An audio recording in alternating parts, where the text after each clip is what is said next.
Titan plugin provides new filters for convenient work on the model. Filter finds similar, marked beams with the same cross-section as selected. You can find the similar beams in the model very fast and change general properties for similar elements. If you select the plate, Titan plugin marks all plates with the same thickness. Advanced Steel shows many immaterial model objects after you used All Visible command. To switch them off, you need to use different filters for joint boxes, view boxes, work planes, cameras, and so on. But now you can use just one filter to select all immaterial objects and turn them off.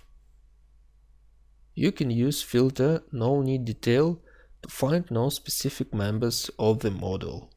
For example, rectangular plates without features and holes, or beams with straight cuts at the ends. Those elements don't need any details. You can use only bill of materials to produce them. Titan can create specific nodes for these elements. Use Titan tools for your work.